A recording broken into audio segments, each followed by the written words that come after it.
Hi, I am Astrid, I am Waddle and Wool, and welcome back to my YouTube knitting channel. Today I have a lot to show you. I'm just looking at my bed. There's a lot on top. I'm going to talk to you about my new designs, what I'm working on, which is kind of the same thing. I'm going to look at someone else's design and tell you about their pattern and how I found it. I've got some stash acquisition and some events that I've been to, or meetings that I've been to, and some upcoming things. So stick around. If you like, then subscribe, ring the bell, and let's get on with it.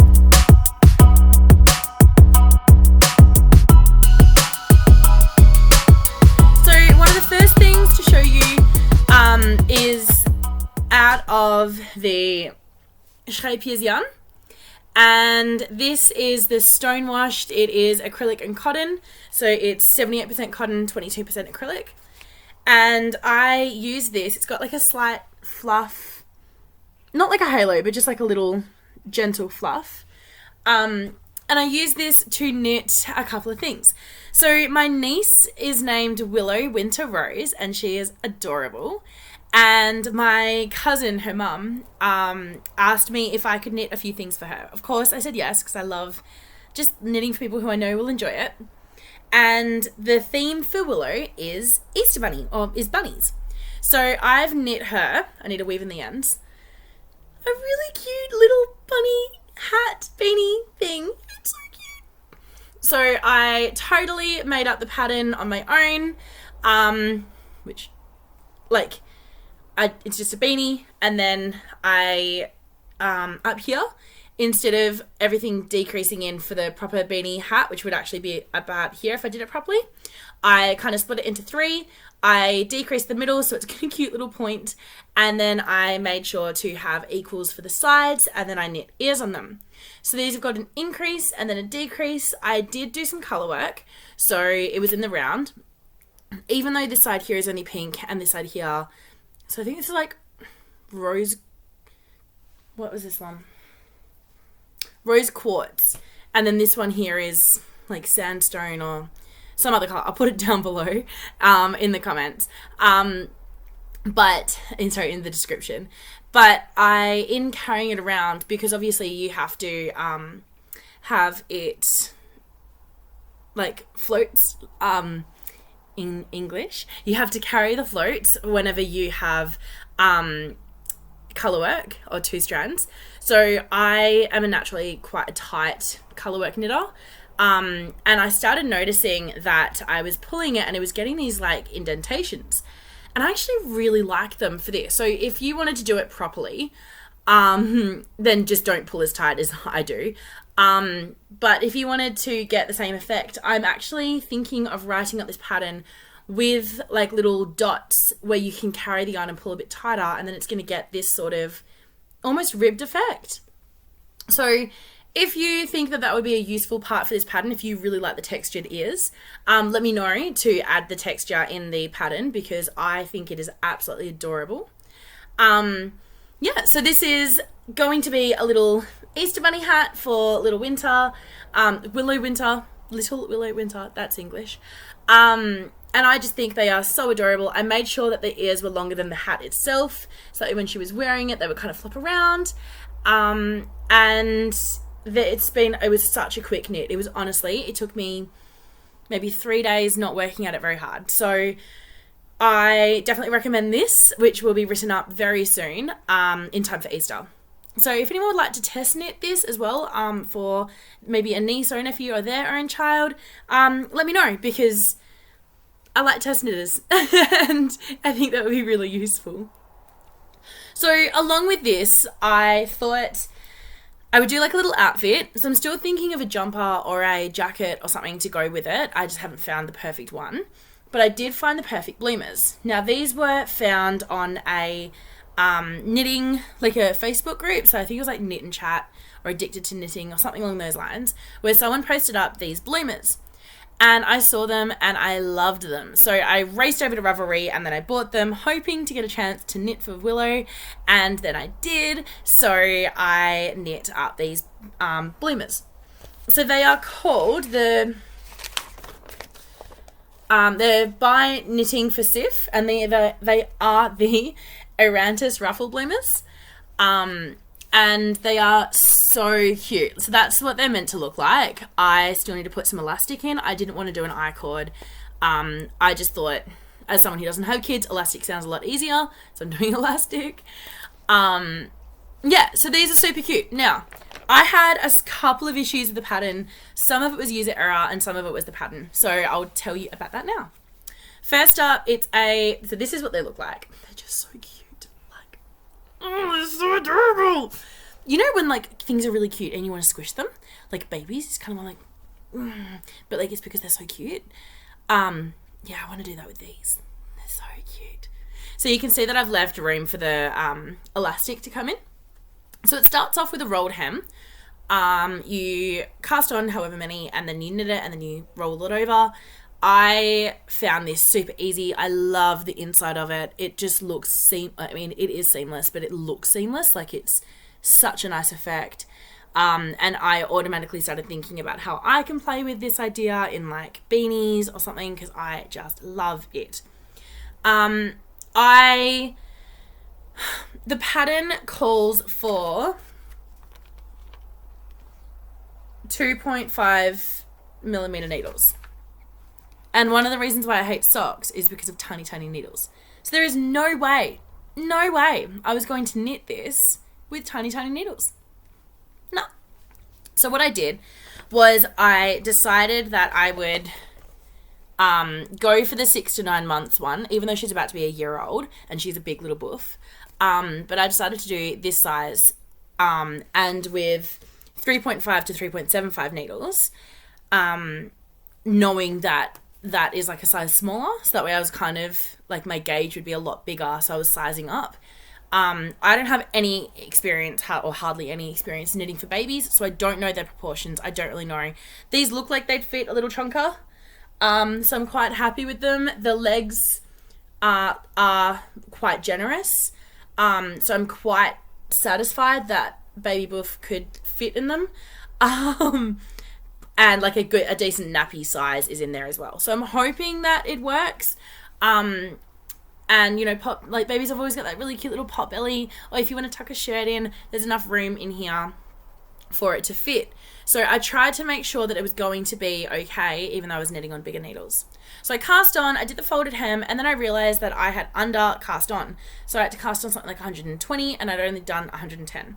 So I had to do an extra little addition through these, and it now just looks like a cute little decorative lace edging, which I'm grateful for, but I was very concerned about it at first. So it has worked out. That is just a little drain in the yarn, so don't stress about that one. Then you knit all the way down, and then it's short rows down in here, which was fine. What were my comments on here? Oh yeah, I used a provisional cast on, and then did the folded hem because I found that so much easier. And then there's I accidentally did this way, so cast on extra. So when you're knitting, it says knit stockinette stitch and cables as stitches appear, which is lovely, but there's no cables in here. So obviously they have just copied and pasted, whoever Knitting for Sif is, they are a Danish, yeah, because it's .dk. So they have got instructions and stuff, but obviously it's not from an English background, so they've obviously copied and pasted because it's easier, like all props to them. But it did mean that it was really distracting at first, where I was like, wait, what cables? What am I looking for? What are you talking about? So that was really irritating. Then the short rows is actually picked up along here. So if you screw it up, you can't even tell, like I did. So if you can see, the highest bit at the back, this is meant to be the center line, and the highest bit at the back is over here. I did mine slightly off center. But you cannot even tell, and it can't tell at all. So I'm only telling you because I always like it when designers are like, hey, I messed up. And I'm like, oh good, it's not just me. I'm not the only one. So if you need reassurance that you're not the only one to mess up, I mess up all the time. And I've got many more to show you. That's why the Knitmore girls have when knitting attacks. It's like a whole segment because they get attacked by the knitting constantly. So you knit all the way down and then you do short rows. That was really easy. Really easy. And then it tells you to cast off, like bind off. And then I was like, okay, no worries, I'll do that. Then I did the back. Again, beautiful short rows underneath the lace. And then all the way down. And then again, bind off. And that only left 2 flaps.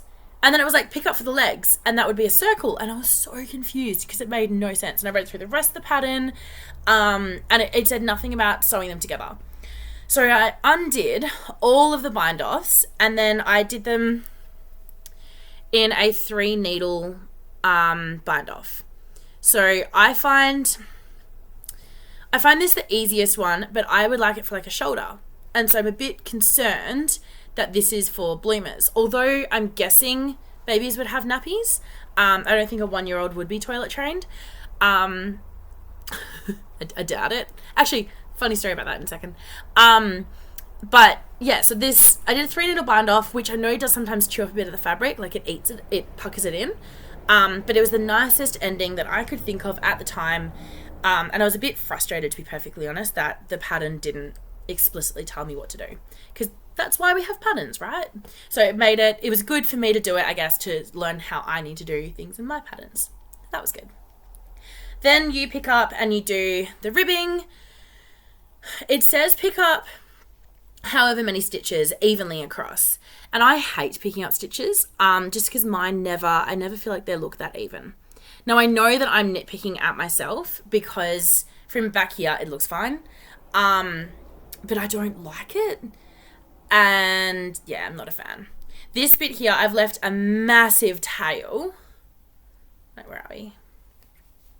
It's all jumbled in. Super long tail because I have to do an Italian bind off, which is used with a needle. And as in like a sewing needle. I only had my knitting needles on me, and I was impatient and couldn't be bothered. So I bound off the normal way, which is still pretty rigid.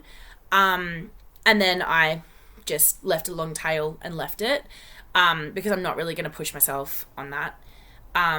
I will redo it by the time that it goes to her, and I'll have the ends weaved in, but I'm not going to stress about it right now. I've got time.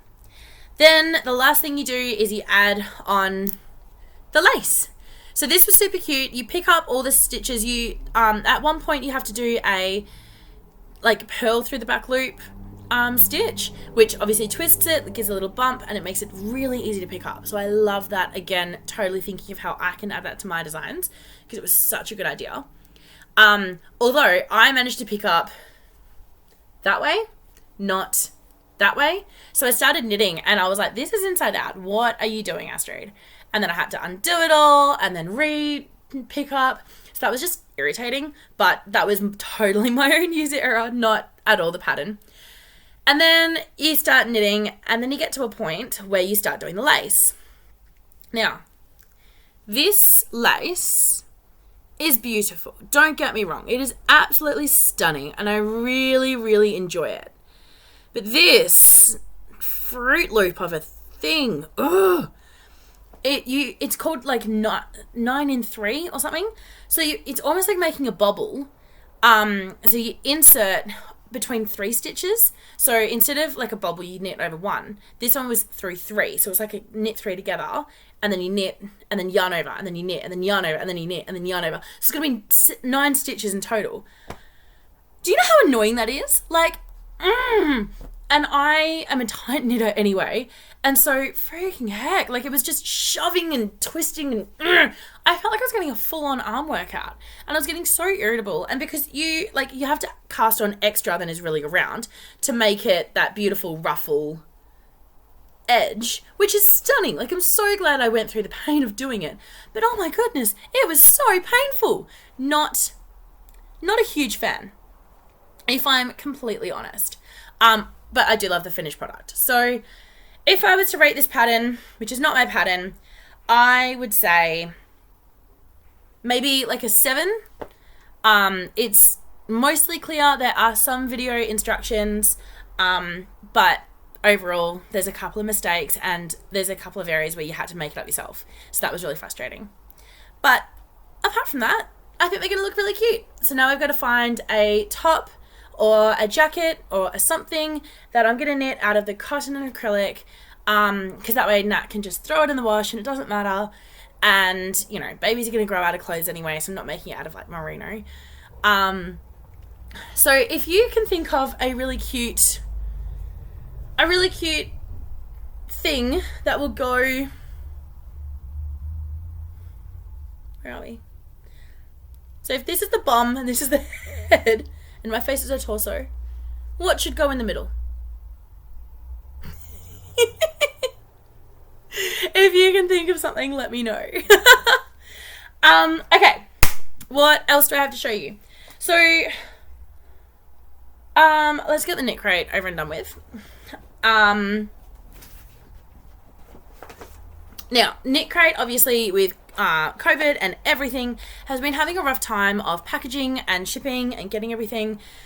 Then I got all these emails about how they're preferencing local people above their, like, overseas orders because it was just easier for them. I'm like, not really complaining. No big deal. But I got this in February and this is the December one. So you can tell that they're running a bit behind. So this is called Squad Goals, and it is with Christy Glass Knits, who I personally admire and I wouldn't want to copy her things. I think she's great. She's a bit, in a way, like Stephen West. Like, they put together crazy colours and I'm looking at them going, that's really brave. And then they do look good at the end of it, but I don't know. It's not a me thing. I'm a lot more pastel neutrals than extreme neons. It comes with this little bag that also says Squad Goals on it, which is super cute. It's a bit, I don't know, the quality's a bit shoddy. Like, that stitching, if I put anything in there, it's gonna all rip apart. But I think it's nice that they've tried. Yeah. Then this is the actual wool. So this is the Ordain Wools by Knit Crate, called Twinkle DK, and it's got a lot of stellina. Like, you can just see it frothing around. There is a lot of sparkle in here. So it is called Colorway Squad Goals. I'm sure it's a shock after everything else. It is 80% merino wool, 10% cashmere, and 10% stellina. 250 yards, over 100 grams. I don't know. I always find that 5% stellina is where it should be. 10% is just like high punch you in the face with us, like, things. And it always just seems to come out. Like, it just, I don't know. I don't, like, you can see it floating around there. I'm not a fan of it. And I'm sure we're not surprised because me and Knit Crate are very hit and miss. We're like that high school relationship that's always on and off. And yeah, I don't know.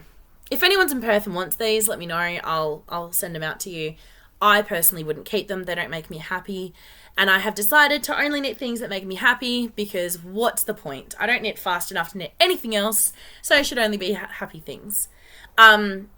Just on that, one of the reasons it's been a while since I've come on and talked to you guys, even though I love talking to you and I have definitely missed being a part of, like, the community, I got to a certain point in, like, the February prompts, and then I unfortunately had to go to a funeral for one of my old students, and it was just awful. It was really bad. Just to see the direction that his life had gone in and the circumstances around him dying and who he'd left behind. I don't want to go into anything more detailed than that because obviously it's him and his privacy, but it wasn't good. And so that prompt that day was outside, and outside was where part of the funeral was, and I just kind of went, nah, this is too much. So I very much, when there's a lot of emotion going on, I don't really deal well with it, and I tend to shut off. And I've definitely noticed that on Instagram, I just haven't been on there. Like, I haven't even opened the app a lot recently. I haven't even clicked on the icon. I've just been really out of it. Same as YouTube. I haven't been engaging, haven't been following, haven't been, doing this. And so I'm finally back in a place now where I can, and I can engage, but it did take a while. So I'm sorry for the radio silence. I'm hopefully going to be back on a bit more, but that was really why I just kind of just went, I can't keep this happy face. If you guys listen to podcasts, one that I absolutely adore is called Offline by Alison Rice, and it is absolutely incredible. And she asks really poignant questions that are really accurate. And one thing that she was talking about is the authenticity factor, that she'd gone through some really heavy things in 2020 and she was processing them. So it wasn't right for her to post about them because she wasn't ready to. She didn't have the opening yet. And yet what she was posting was so nothing, was so basic, was so humdrum because she couldn't post anything else. And so she felt inauthentic posting about things, but then inauthentic posting about the real things, and not processing, but then under process and over. It was just a lot. And I really resonated with that. And I think we have such a propensity in our life to post up only the good things and not the bad things, on Instagram, on social media, on anywhere. Even in our conversations with our friends, it's only our close friends who actually get to know, how are you? You know that Seth Century song, I'm Fine. And he's, like, one of the things he says is, stop telling me that you're fine. Like, fine is not an answer. Tell me how you actually are. Or don't ask me at all. Like, one of the two. I think I've ranted about this on here before, but I just really felt like that resonated with me deeply again. So I'm hopefully back, but there was a reason why I was so quiet for a while. But that said, while I was away, I got to do my knitting, and lots more things. So I went to the Yarnia opening, and not just in time, because like I said, I'm a very slow knitter, but almost just in time, I finished the Yarnia cowl, which is so pretty and I love it. I'm so happy with it. My test knitters are the absolutely beautiful Ilsa and Marian. I always pronounce her name wrong. It's Marjan, and I'm pretty sure it's Marian, with a y, not a j. I'm so sorry if I'm getting this wrong. I'm so sorry. So Marian knit a extra long one, but narrow. So it was only one time around the neck, but very high neck, out of the most beautiful sparkly blue. And then I knit this out of yarn from Anna. So Anna, when I actually originally told her this idea, she did gift me this yarn to knit this up. So this is with Anna's yarn, and the pattern is technically for Anna. So I don't mind taking the knitting of the yarn off Anna. And then Ilsa also knit hers, which was the same as mine, out of another one of Anna's colorways. I think it's the Mandalorian one. It's something to do with Star Wars, and I'm not a Star Wars person, so I always forget the name. But it's really beautiful, and it's so different to this one because it's like a variegated color one, so it just stands out so differently. It's really cool.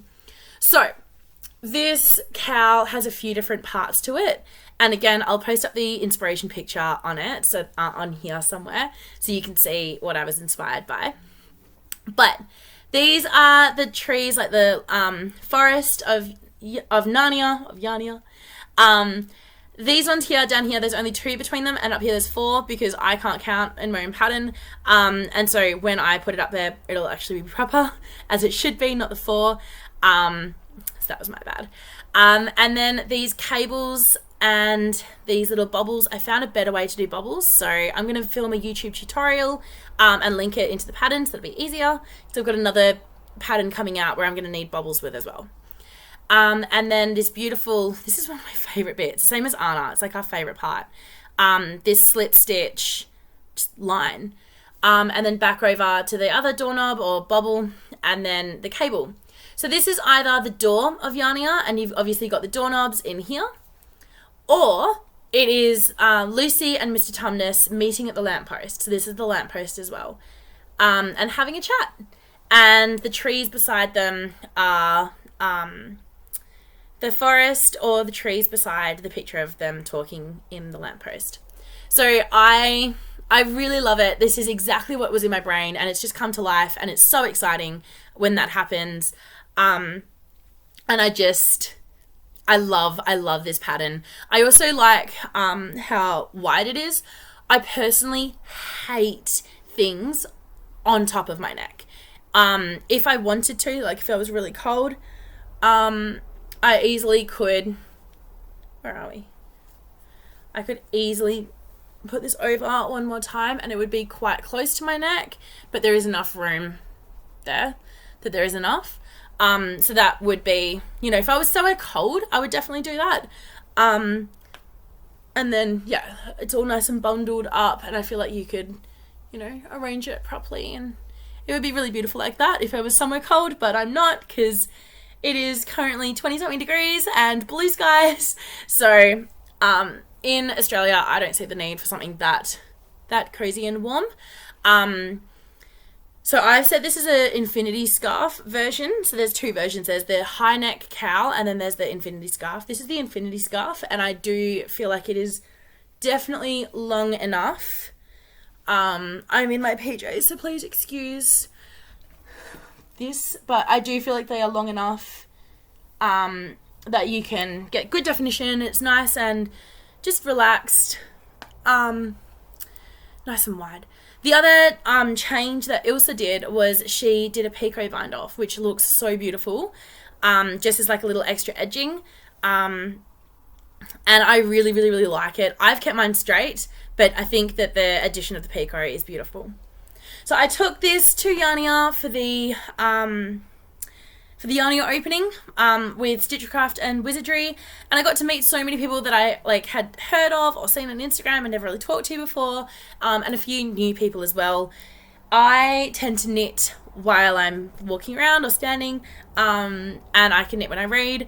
It's mostly because I taught myself through university. I had to learn, and now it's my like calm down, so I'll read a book and I will knit at the same time every night. That everyone was like, wow, I can't believe you can do that. And I was like, it's not that hard. Give it a go. So that was really fun to meet everyone. And then I did a massive stash acquisition. So where are we? Part of it is in here. Part of it is in here. And part of it is somewhere else, but I have no idea where that bag is. Maybe, yeah, down here.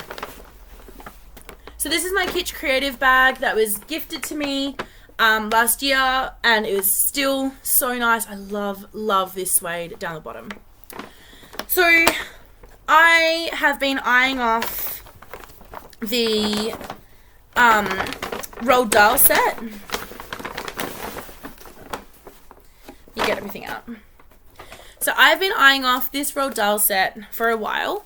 And then I was driving to work a few weeks ago and I got an idea for a highlighter shawl.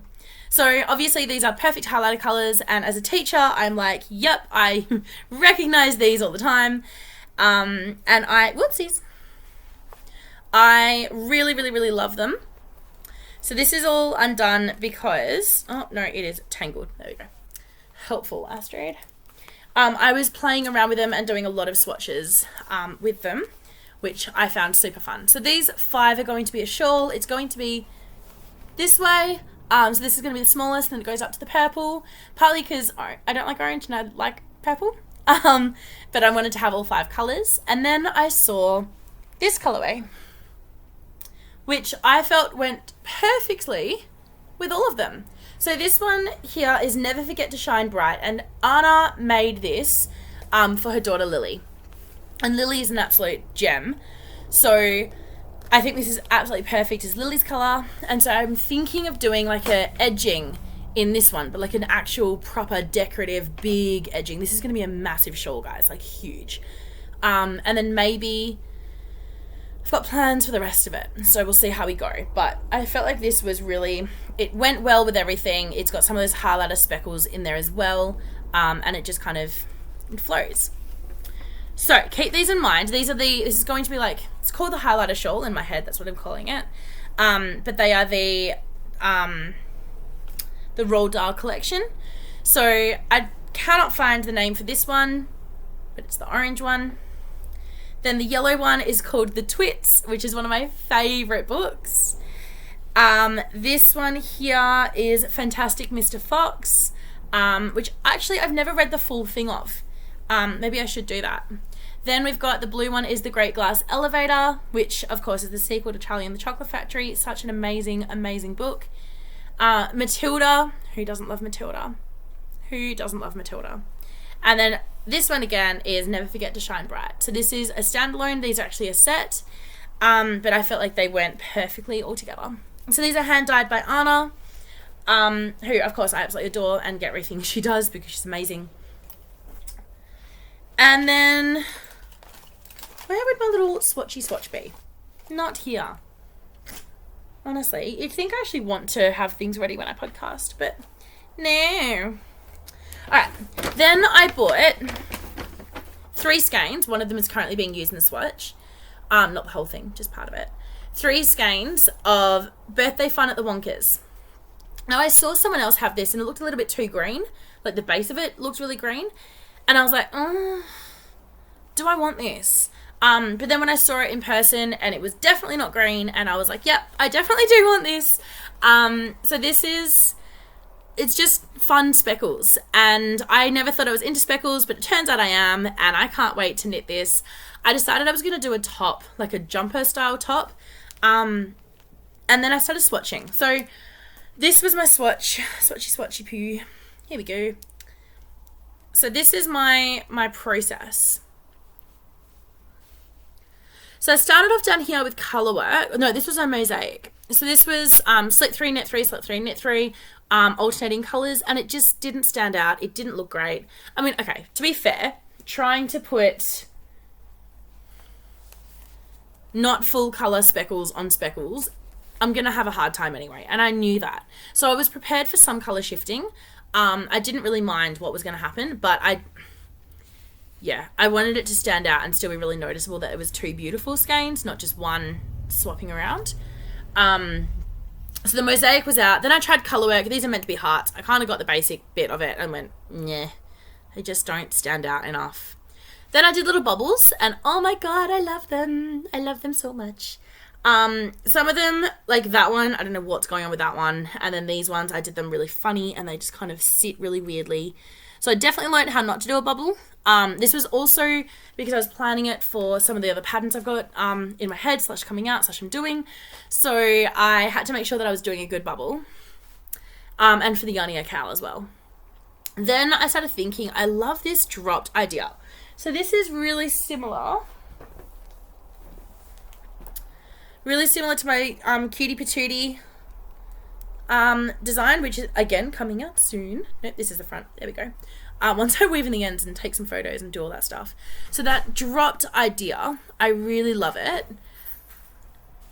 So I really love this idea. And so I thought I would do it, but like in a different color and see how it stands out and without a middle one. So it's got a middle one where the, like the float carries through, and just to make it work nicer. Otherwise it doesn't really flow. So I tried that and I liked it a lot. Like I thought that was really cool. I did the 6 ones here. I didn't like them so big. So I did 4s over here and that was nicer.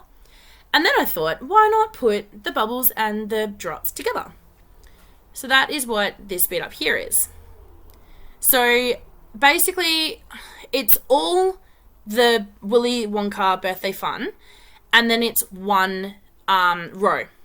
It's just one row of the bubbles and the things.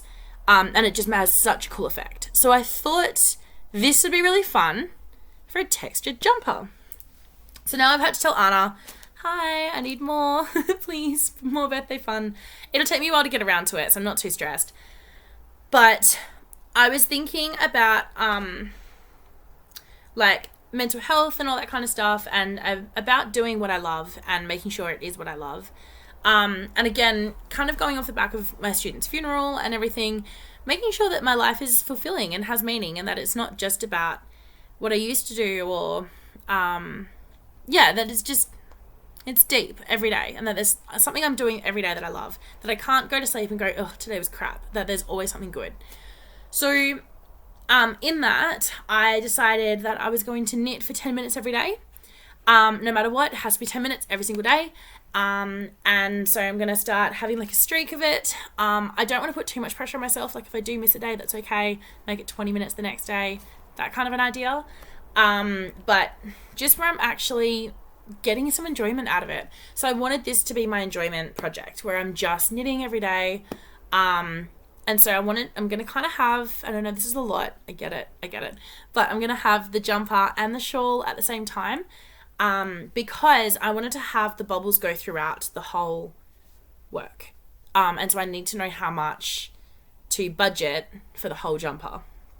So that way the shawl doesn't take up too much of the allocated yarn budget. So the shawl won't be completely 5 skeins and the jumper won't be completely all the extra skeins. And they will complement each other. But that's what I was thinking. And I think it will work. So we'll see how we go. Okay, so that is all of my, oh no, I got more things. I then got the new, wool wash bars. So this one here is the lemon, and it smells, quite sharp. It doesn't smell like soft fake lemon, which I hate. I hate that like industrial cleaner smell. So this was quite nice. And then this one here is the vanilla, and I really like this one. I used the rose one on my Yarnia cowl when I blocked it, and it's really nice. Like the smell is still there. It still smells quite nice and fresh. So it makes me feel like it's very clean. The only thing I would say is I don't like using soap, and that's just a me thing. I don't know whether it's like I don't know. I feel like when you wash with soap and then you leave it all sudsy, like you lose part of the soap. I don't know. Like I don't even think that makes sense. But I just always feel like soap wears out quickly. So I kind of almost wish that they were tiny packageable like nuggets or something that you could like throw in the wash and then that would be like 1 nugget per item or something like that instead of just like a whole bar, because now it's got a whole bar sitting like in my laundry. And it's not hand soap, so it's like it's confusing. But that's just like a me thing. Maybe it's just because I'm 27 and always liked hand soap. I don't know. But yeah, that was the last thing that I was thinking about. Okay, so the last few things. I have been working on my Dzintars top. So that's this one here. It started out being cropped to just above my belly button, and while I love it, like I absolutely love it, I would love to be able to wear this to work. Honestly, I wore my Tegna to work the other day, and it was so much fun. And so many of the kids were like, "Did you make that?" They're so supportive. They're so cute. So I would love to be able to wear my own design to work. And it's just a little bit too short still. So hopefully by the end of the weekend, if I work on it a bit tonight, I think it'll be, and then tomorrow night, I've got a dinner. So if I can work on it there, because it's like at home, then it'll be done. So, and then Tuesday is parent teacher afternoon, with little children. And I think that'll be really cute if I could wear this. I always love wearing my knits at like a parent teacher. It's like a comfort blanket. So this one, is my newest idea. So I'm almost done with it. Speaking of this one, okay, so I babysat for a friend's children, 2 little girls, and they are the cutest, like just adorable.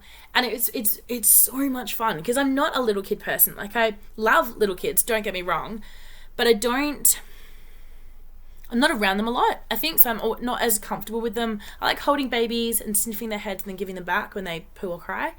But then like a 4-year-old, I'm like, what do you do with it? Like, someone help. So, when my friend asked me to babysit her children, it's E and B. I'm not going to say their full names, obviously privacy and stuff. E is the 4-year-old, and she was like, yes, I'm so excited. And then it was so cute, like the whole time. She was like, I cannot wait. I just cannot wait. And I'm like, babe, we're here. We're doing it. You don't need to wait anymore. Like, it's now. And she's like, I cannot wait. And it was so cute. B is 2, and she is like, she's just got such a personality. And yeah, she was dancing to Cinderella and just twirling around, and very much like a 2-year-old. It was just adorable. And then B, being 4, was very much a big sister, and a very good big sister as well. And it was just like so much fun. So we put B to bed. She at first refused to go to sleep, and then she conked out by about 7:30, which I think is late for a 2-year-old. But at the same time, I was like, I'm not a mum, I'm a brand new person. She kept asking for mum, and I was like, I'm sorry, baby, she's not here. It's just me.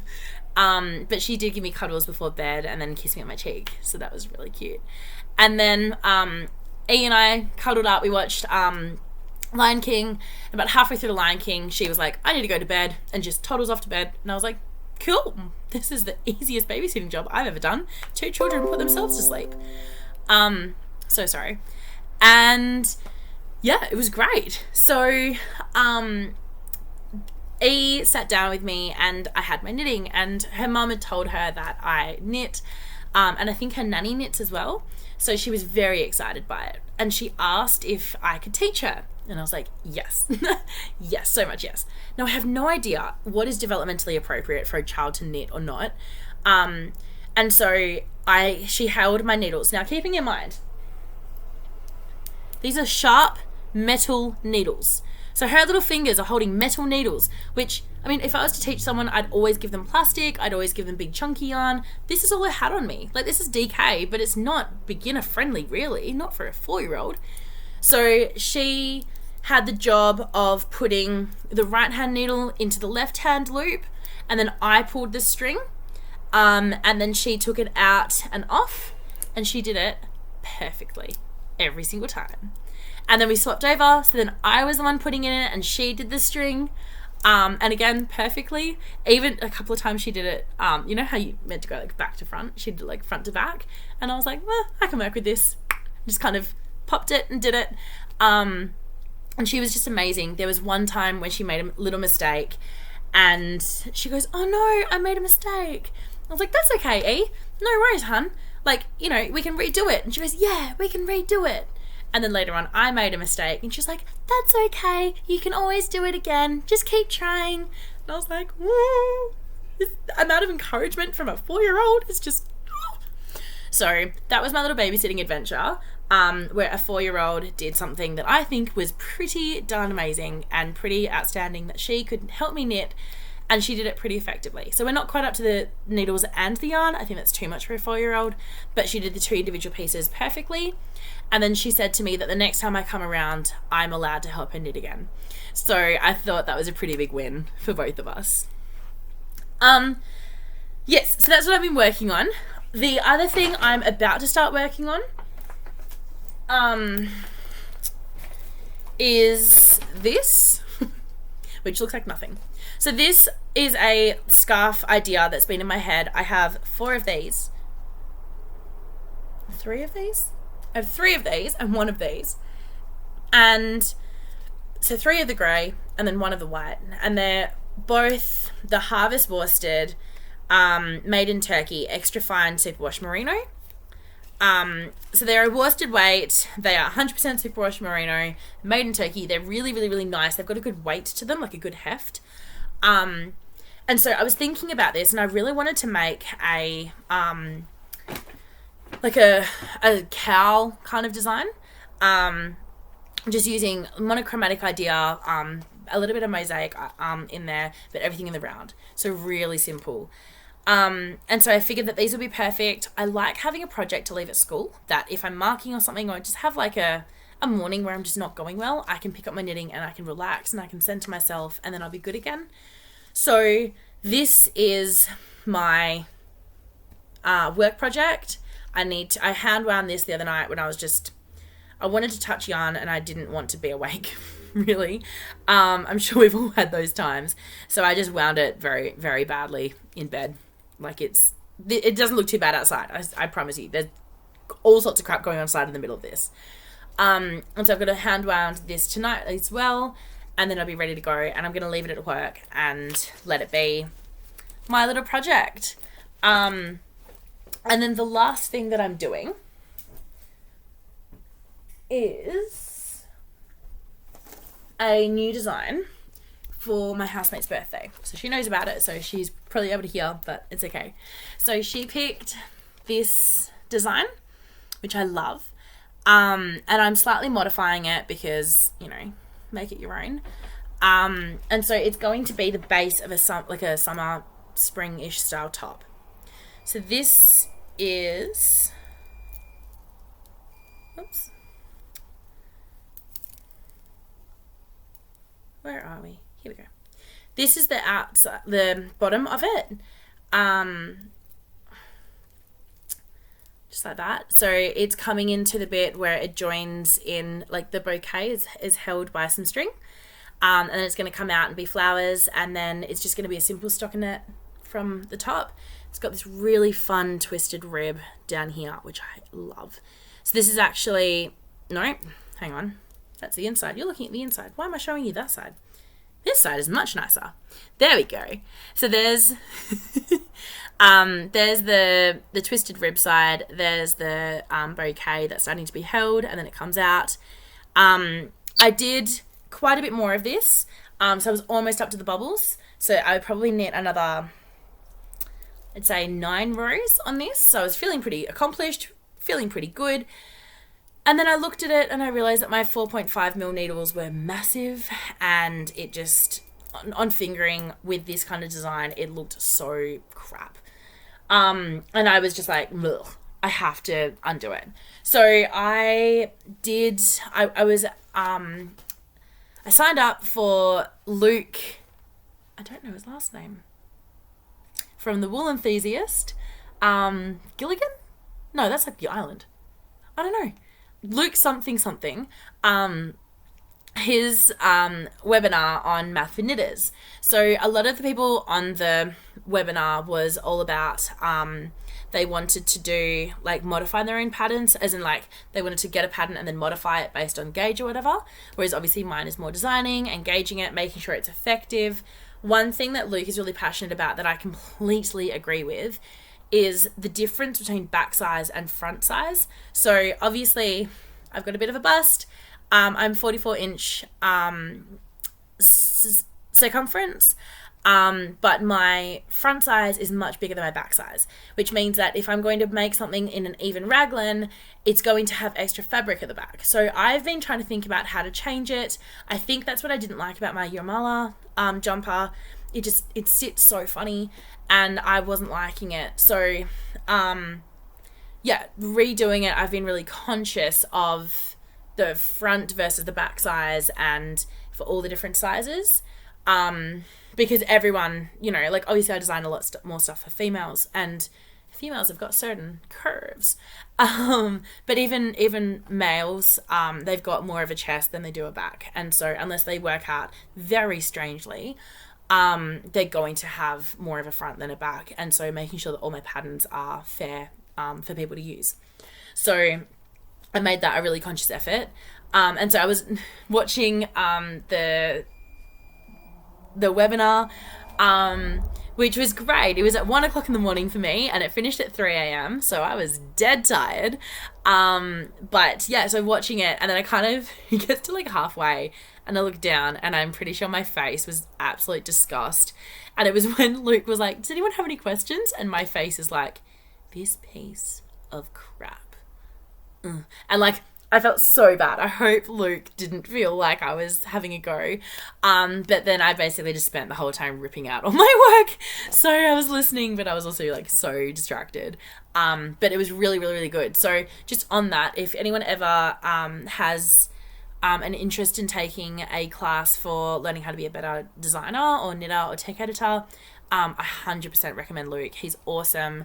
And I'm just so proud of him. Like, he started as my tech editor, and I found him somehow, I think through like the hashtag of like tech editor or something, and he has since just worked. Like, I've seen him just grow. He edits hundreds of patterns a year. He has now made a firm, so there's other people working for him. By the way, he's like 20 or 19. He's at university studying business, and it's so exciting seeing someone young push themselves and just get there, especially a male in the knitting industry. Like, there's just so much about him, that what he stands for, what he does, that I absolutely love. And I think he's incredible. I really do. And he's just so cute. And he's got so much patience. Like, I feel like I've said before that I have no patience, which as a high school teacher I feel quite bad about, but I just have no patience. There's a couple of times where people were asking him questions and I would have been like, why don't you get it? And he was like, okay, let's explain it a different way. And he was just so calm and so good. And I just, like, it's totally my own failings that I have no patience, but I thought he was incredible. So yeah, I was really impressed by him. So coming back to the top that I'm knitting, these are by Stitchcraft and Wizardry. They are hand dyed by Anna for Beth, for my housemate. And so it looks, nope, it is this way. It looks like this. Obviously they're slightly different when they're caked versus, or balled up versus when they're in the skein. But this is going to be like a sunrise. So this is down the bottom and this is at the top.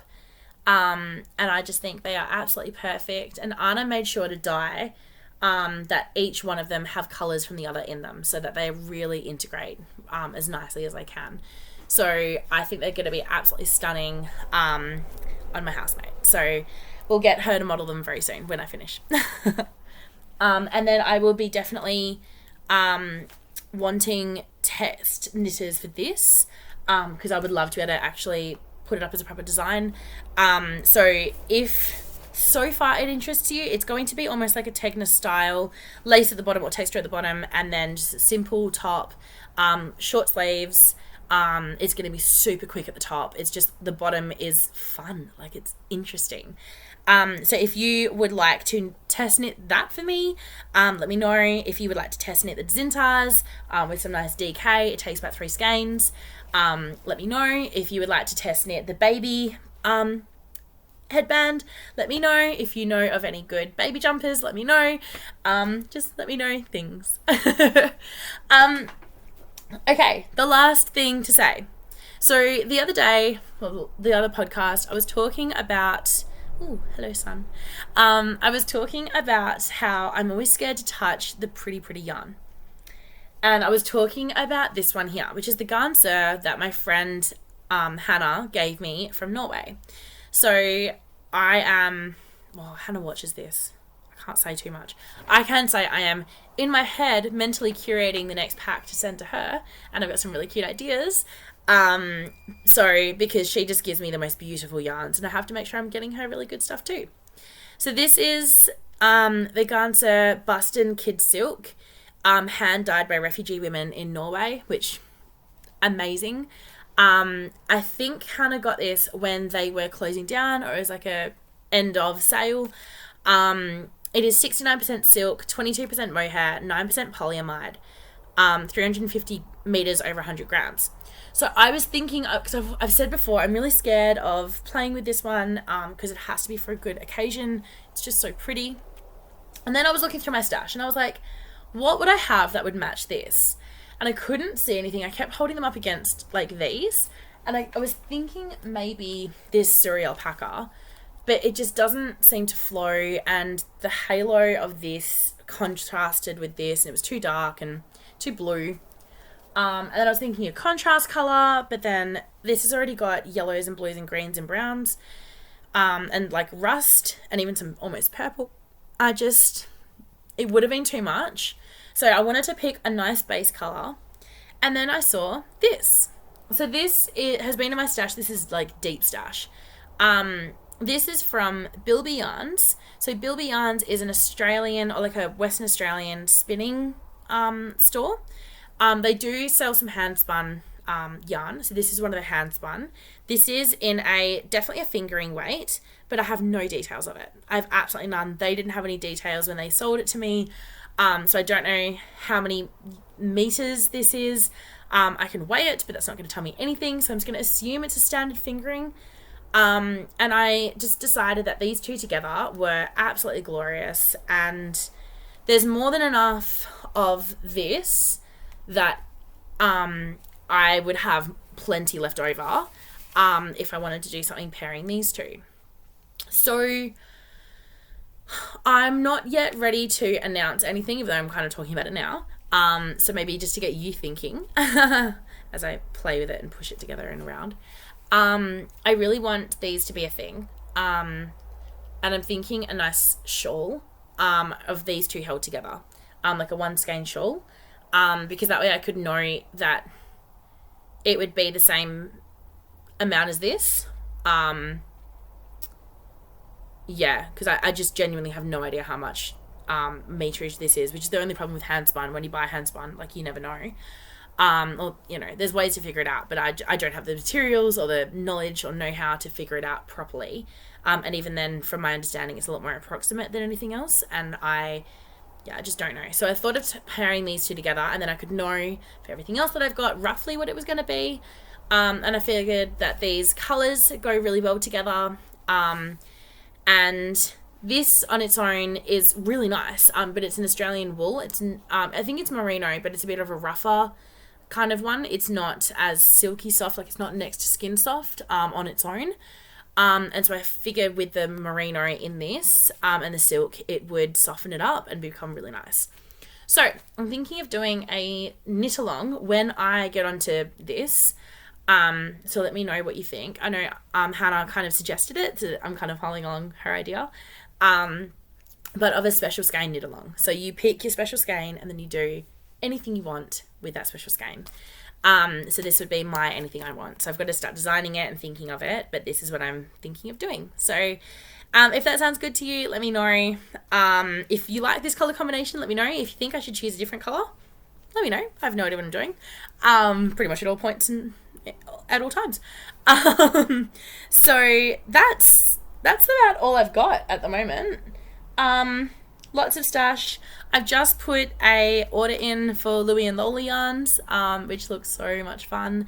And Anna has just gotten some merino possum, which looks amazing. So I'm about to jump over to her website and get some. So that is my current knitting. And it's nice to be back and nice to be talking to you again. And I've missed you. So that's all I have to say. Like I said before, if you like this, subscribe, and say hello, comments down below, and share this with a friend if you think that they would enjoy it. The fast talking Aussie with no idea what's going on. Okay, have a wonderful time. Bye.